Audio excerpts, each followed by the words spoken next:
We are blessed again today to gather again in this magnificent amphitheater in our National Cemetery to remember our fallen heroes. We honor as well all the proud veterans who would have made the same sacrifice if God had but called his heroes home in a different order. As you entered the grounds this morning, you saw every gravestone decorated with an American flag. Indeed, this day of remembrance was first known as Decoration Day. Launched in 1868 by the Commander-in-Chief of the Grand Army of the Republic, who designated this day for decorating the graves of comrades who died in defense of their country. Some still mark this holiday in the same way. On Thursday before Memorial Day, this year and every year for more than 40 years now, the entire regiment of 1,200 soldiers of the 3rd U.S. Infantry has honored America's fallen heroes by placing American flags before every single one of the more than 260,000 gravestones here at Arlington. Then remaining on patrol 24 hours a day all weekend long to make sure each flag remains standing. All across our country in small towns and large cities, veterans groups represented here today perform the same sacred ritual. I want to recognize and thank the members of the Old Guard and the veterans all across America for their patriotism, devotion, and commitment to honoring the original meaning of Memorial Day. I thank them very, very much.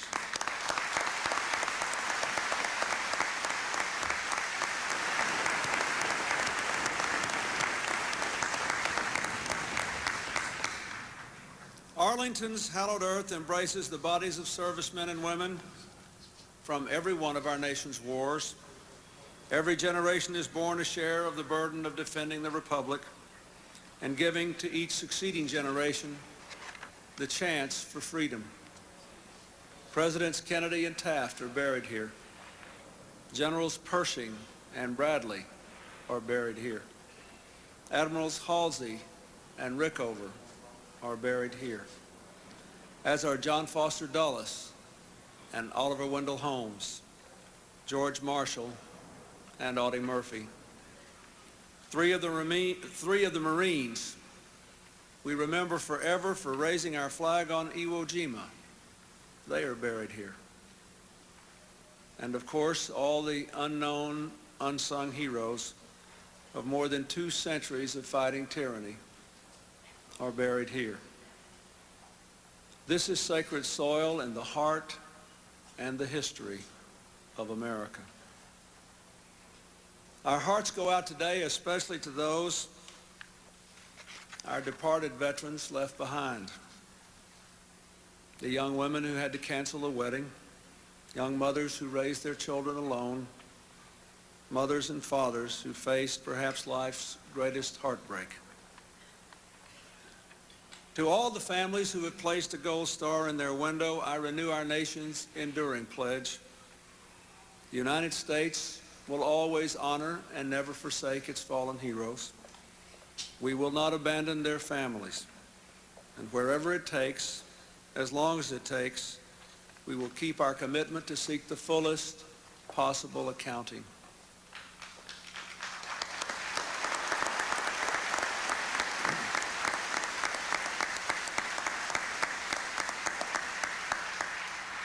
This morning, we were honored to receive at the White House the sons and daughters and spouses of servicemen still missing in action.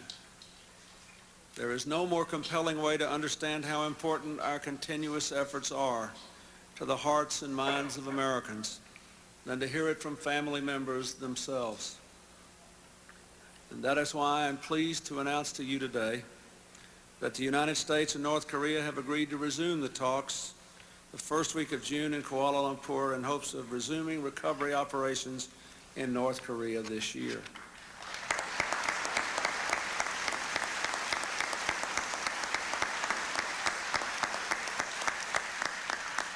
As we prepare to observe the 50th anniversary of the beginning of the Korean War on June the 25th, we reaffirm our commitment to the more than 1.7 million Americans who served in Korea, the more than 36,000 who lost their lives there, and the more than 8,100 still missing.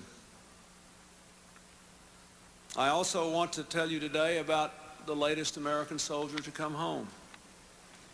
Just last week, our team of specialists identified finally and officially the remains of a soldier of the 1st Cavalry Regiment of the Americal Division, whose Huey helicopter was flying in the weeds at 25 feet over Laos in the summer of 1970 when it lost power and crashed. The young soldier died immediately. When others rushed to the scene to bring his body out, they were forced back by enemy fire. When they tried again a short time later, they were again forced back. But finally, America returned to recover its own. Years later, with the help of several governments, extensive interviews, excavations, and DNA testing, a positive identification was made. Army Specialist 4 John E. Crowley of Williamson, New York, forever 20 years old, was laid to rest here in Arlington Cemetery on Friday in a simple ceremony attended by his mother, brother, cousins, nieces, and nephews. For the life and service of Specialist Crowley, for the sacrifice of his family and every family that has suffered such loss, America is eternally grateful. We are also grateful for the many groups like Rolling Thunder who come to Washington to advocate for our POW MIA families. We hear you. We certainly hear Rolling Thunder when they're here. We welcome you, and we are honored to work with you.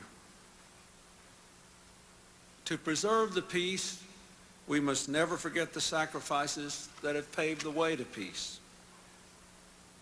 4 years ago, Carmela Laspada, a longtime advocate for families who have lost a loved one in conflict, asked a group of school children what Memorial Day means, and the children said, "That's the day the pool opens." Well, that's not their fault that that was their answer. We adults must do more to teach them. That's why Carmela worked with Lieutenant Colonel Jeff Douglas and so many of you here today to launch a new national commitment to put memorial back in Memorial Day.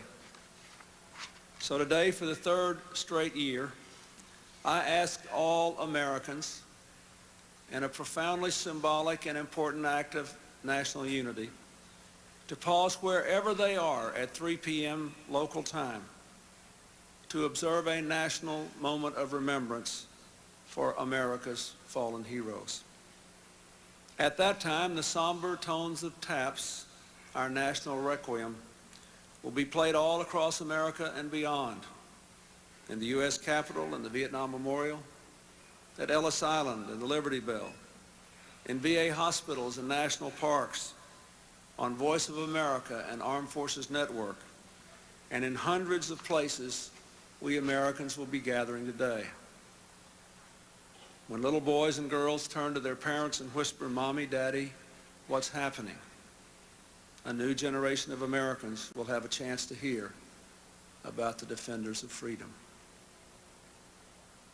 As we remember their sacrifice, as Secretary Cohen so eloquently pointed out, we must also resolve to fulfill the obligation the rest of us incurred with their sacrifice, to keep America free and strong. If those who fought and died for us could talk to us on this Memorial Day, they might well ask, "America, have you made our sacrifice matter?" At the dawn of a new century, Americans can answer that question with solemn pride. Today, we are fortunate to be the most powerful and prosperous nation on earth, with the military respected around the world. We could say, yes, America has made your sacrifice matter. America is at peace, and the risk of war that would scar the lives of a whole generation has been vastly reduced. Yes, America has made your sacrifice matter. You fought for freedom in foreign lands, knowing it would protect our freedom at home. Today, freedom advances all around the world, and for the first time in all human history, more than half the world's people choose their own leaders. Yes, America has made your sacrifice matter. You fought to conquer tyranny and bring unity to Europe, where more than 100,000 American heroes are now buried. You gave your lives in places like Flanders Field and Normandy. But today, Europe is more united, more free, more peaceful than any time in history. We have 3 new allies in NATO and many new partners in across Europe's old Cold War divide. Central Europe is free and flourishing. Soldiers from almost every European country, the most bitter former adversaries among them, now serve under a single command, keeping the peace in Bosnia and Kosovo. Yes, America is making your sacrifice matter. We have more to do.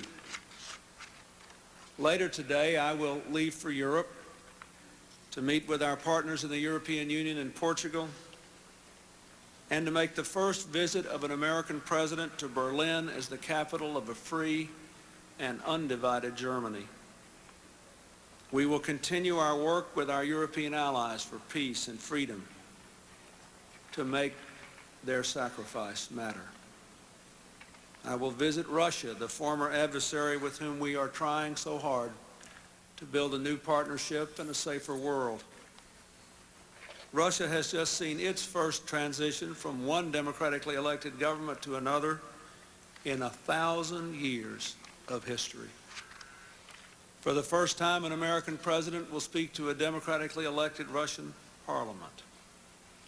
As we support those changes, we will continue to push for greater and deeper ones to make their sacrifice matter. I will go to Ukraine, a large country with over 60 million people, struggling to cast off the bitter legacy of communism, located in a strategic place that will determine much of the future of the 21st century, to support those who favor freedom and prosperity and stability, to make their sacrifice matter. The world of today would not be recognized by those who lived at the beginning of the Cold War. Old adversaries have become allies. Dictatorships have become democracies. Europe is more peaceful and united. The communism we fought to contain has collapsed, reformed, or been discredited around the world. Heartened by our progress toward peace and prosperity, we will pursue the 2 remaining challenges in fulfilling the age-old vision of a Europe peaceful, democratic, and undivided. Bringing Southeastern Europe and the former states of the Soviet Union into the community of democracies. On this first Memorial Day of the 21st century, the 8th and last Memorial Day I have had the honor to address the people of this country in this place as president, I give thanks to all those who have stood their ground to defend freedom and democracy and human dignity, and especially to those and their families who made the ultimate sacrifice. Americans never fought for empire, for territory, for dominance, but many, many Americans gave their lives for freedom. As we stand at the dawn of a new century they never saw, but did so much to guarantee for us, far from fading into the past, their sacrifice is paving the way to our future. 30, 40, 50 years after our fallen veterans have gone, we can say, glory, hallelujah. Your truth is marching on. May God bless you all, and God bless America.